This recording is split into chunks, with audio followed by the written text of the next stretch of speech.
గతం మర్చిపోయి యామిని దగ్గర ఉన్న రాజ్ బాధలో కావ్య. ఇంతకు ఏం జరిగింది? అసలు రాజు గతం మర్చిపోవడం ఏంటి? అసలు గతం మర్చిపోయి రాజ్ యామిని దగ్గరికి వెళ్ళడం ఏంటి?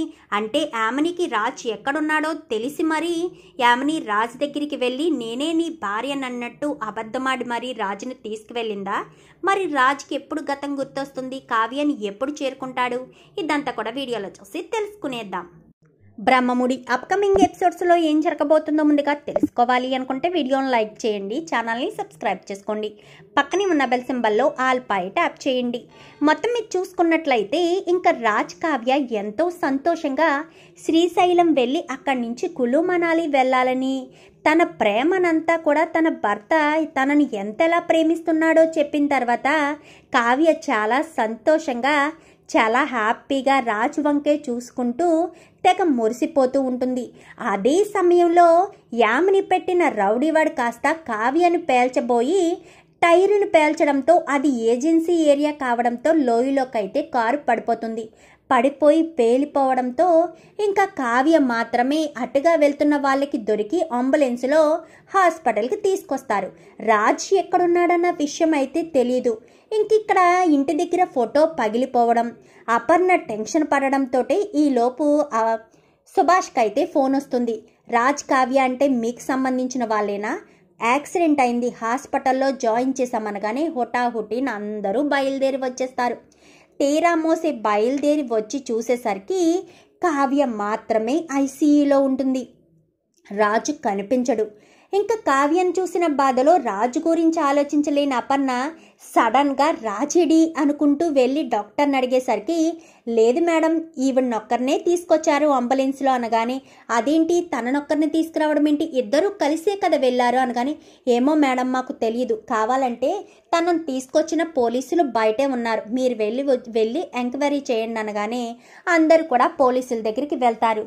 లేదు మేడం, యాక్సిడెంట్ అయిన స్పాట్లో అక్కడ పేలిపోయింది కారు, అక్కడ ఈ మనిషి మాత్రమే ఉన్నారు అని చెప్పనేసరికి ఒక్కసారి ఆ ప్లేస్కి వెళ్ళి మనం ఎంక్వైరీ చేద్దాము, అక్కడ ఒకసారి తనిఖీ చేస్తే ఏదైనా క్లూ దొరుకుతుంది కదా అంటూ అప్పు ఇన్స్పెక్టరే కదా పోలీస్ వాళ్ళకి చెప్పేసరికి అప్పు కాస్త అక్కడికి వెళ్తుంది. వెళ్ళేసరికి వీళ్ళంతా కూడా రాజు ఏమయ్యాడు అని టెన్షన్ పడుతూ ఉండగా అప్పు అక్కడికి వెళ్ళి మొత్తం వెతికేసరికి ఒక చెట్టుకి రాజు వేసుకున్న వైట్ షర్ట్ మాత్రమే రక్తంతో వేలాడడం చూసి అప్పు కాస్త షర్ట్ను తీసుకొస్తుంది. అప్పుడే కావ్యకు యాక్సిడెంట్ అవ్వడం అదంతా గుర్తొచ్చి ఒక్కసారిగా కళ్ళు తెరిచి చూసేసరికి ఒక్కసారిగా ఏమండి అంటూ కళ్ళు తెరవడంతో ఇంకా ఈలోపు అయినేరత్తయ్య అయినేరు అని చెప్పాను కానీ ఏమో తెలియదమ్మా, మీకు యాక్సిడెంట్ అయిందని ఫోన్ వచ్చింది, మేము ఇక్కడికి వచ్చేసరికి నువ్వు మాత్రమే ఐసీయూలో ఉన్నావు, రాజు గురించి అప్పు అడగడానికి వెళ్ళిందనేసరికి ఈలోపు అప్పు రానే వస్తుంది. బావది షర్ట్ మాత్రమే దొరికిందక్క, బావ శవం కనిపించలేదు అని చెప్పనేసరికి ఇంకేమై ఉంటుంది, రాజుని ఏ అడవి మృగమో చంపేసి తీసుకుని వెళ్ళిపోయి ఉంటుంది అని చెప్పనేసరికి రుద్రాని కాస్త అలాంటి మాటలే కదా మాట్లాడుతుంది. ఒక్కసారిగా కావ్య ఏమండి అని గట్టిగా పిలిచి స్పృహ తప్పిపోతుంది. ఇంకా అపర్ణ కూడా స్పృహ కోల్పోతుంది. ఏం చేయాలో అర్థం కాదు. ఇంకా కొన్ని రోజులకి కావ్యనైతే ఇంటికి తీసుకొస్తారు కానీ మామూలు మనిషి కాలేదు.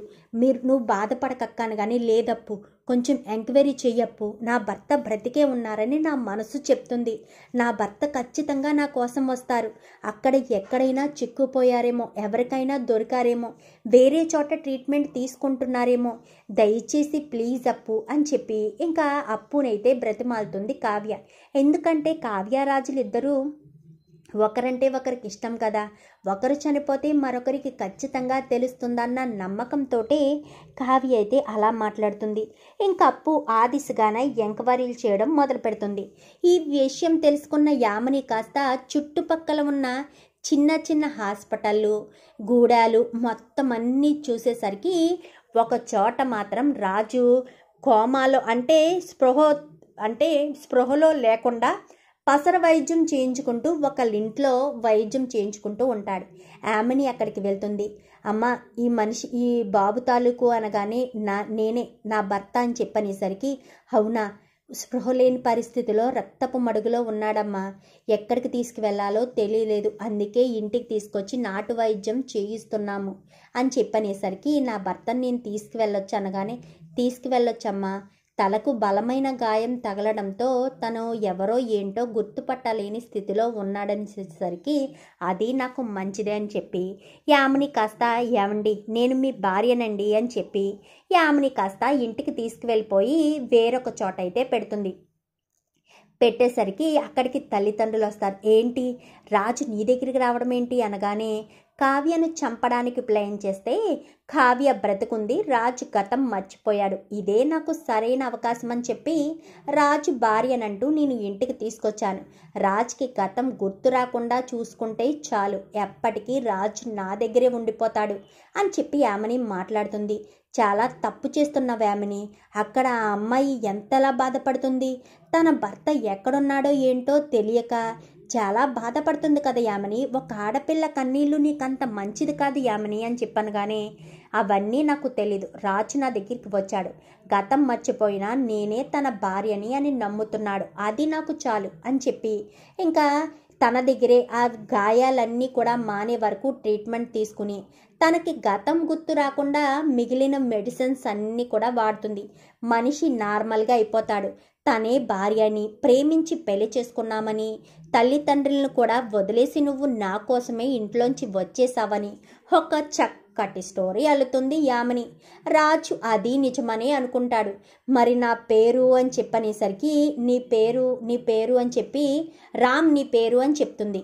అదేంటి నా పేరు రామా అని చెప్పాను. కానీ అవును అని చెప్తుంది. ఎందుకంటే రాజ్ అంటే ఏమన్నా గతం తాలూకు జ్ఞాపకాలు గుర్తొచ్చేస్తాయేమోనన్న భయంతో రామ్ అని చెప్పేసరికి రామ్ అనే పిలుస్తుంది. ఇంకా వాళ్ళిద్దరే అంటే మానసికంగా ఏమీ శారీరకంగా దగ్గర అవ్వరు, కానీ తన భర్త భార్య అన్నట్టుగా నమ్మడం మాత్రం చేస్తాడు రాజు. ఇంకిక్కడ కావ్య అయితే ఉక్కిరి బిక్కిరై ఏడుస్తూనే ఉంటుంది. సుమారు నెల రోజులైనా కానీ తన భర్త జాడ తెలియలేదని ఇంట్లో వాళ్ళు ఉన్నట్టుగా ఉండరు, ఎవరికి వాళ్ళు బాధపడుతూనే ఉంటారు. అమ్మ కావ్య నువ్వు ఇలా ఉండకూడదు, రాజు లేడమ్మా అని చెప్పాను. కానీ లేదమ్మమ్మ గారు, నా భర్త ఉన్నారు, నా భర్త బ్రతికే ఉన్నారు, నా మనసు చెప్తుంది, నా భర్త నాకు చెప్పారు, నేను ఎక్కడున్నా నీ కోసం ఖచ్చితంగా వస్తాను, నిన్ను వదిలి వెళ్ళను అని నా భర్త నాకు మాటిచ్చారు అమ్మమ్మ గారు. ఎక్కడికి వెళ్ళరు, ఆయన ఖచ్చితంగా నా కోసం వస్తారు, ఆయన బ్రతికే ఉన్నారని నా మనసు చెప్తుంది, నీ భర్త బ్రతికే ఉన్నారు, నువ్వు ఏం కంగారు పడకు, వస్తాడు అని చెప్పి నా మనసు నాకు చెప్తుందా అమ్మమ్మ గారు. నా భర్త లేడు అని మాత్రం చెప్పకండి, ఉంటాను, నేను బ్రతికే ఉంటాను, నా భర్త వచ్చే వరకు ఎదురు చూడాలి కదా అని చెప్పి ఇంకా ఇందిరాదేవి తెచ్చిన భోజనం కాస్త గబగబా తింటుంది. అప్పు రావడంతో, అప్పు ఏం జరిగింది అప్పు, మీ బావ ఎక్కడున్నారో తెలిసిందా అని చెప్పాను. కానీ లేదక్క, అదే వెతుకుతున్నామని. కానీ త్వరగా వెతుకప్పు, ఆయన ఎలాంటి ప్రమాదంలో ఉన్నారో, ఎక్కడున్నారో, ఏమయ్యారో, ఆయనకి ఏమన్నా గాయాలైతే ఎవరి దగ్గరైనా ఉంచి ట్రీట్మెంట్ తీసుకుంటున్నారేమో, ఆ చుట్టుపక్కల ఉన్న ఏజెన్సీ ఏరియాల్లో ఒక్కసారి ఎంక్వైరీ చెయ్యప్పు అని చెప్పనేసరికి ఇంకా చుట్టుపక్కల ఏరియాలో మొత్తం అంతా ఎంక్వైరీ చేస్తారు. ఎంక్వైరీ చేయడంతోనే ఇంకా ఒక ఇంట్లో ఒక నెల రోజుల క్రితం ఎవరికో యాక్సిడెంట్ అయితే తీసుకొచ్చామని చెప్తారు. తీసుకొచ్చిన అతను ఇతనేనా అని చెప్పాను. కానీ అవునమ్మా ఇతనే అని చెప్పనేసరికి ఎక్కడున్నారు అని చెప్పాను. కానీ తన భార్యనంటూ అప్పుడే వారం రోజుల తర్వాత ఒక అమ్మాయి వచ్చి తీసుకువెళ్ళిందమ్మా.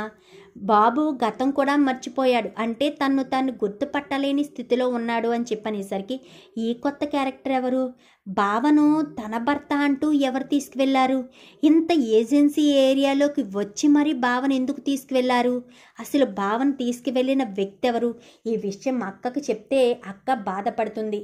కానీ బావ ఎక్కడున్నాడని అక్క వెతకమంది కదా, అసలు ఎవరు తీసుకువెళ్ళారు, ఎవరని తెలియాలి, ఆ మనిషి ఎవరో కూడా తెలియదు, పైగా తెలిసిన వాళ్ళని కూడా చెప్పకుండా భార్య అని చెప్పిందంటే బావను ప్రేమించిన వ్యక్తి ఎవరైనా వచ్చారా, అక్కను తప్పించాలని ప్రయత్నంలో ఇలా యాక్సిడెంట్ అయిందా, అందుకనే బావను తీసుకుని వెళ్ళిపోయారా గతం మర్చిపోయాడని, అసలు ఏంటిదంతా చాలా మిస్టరీగా ఉంది.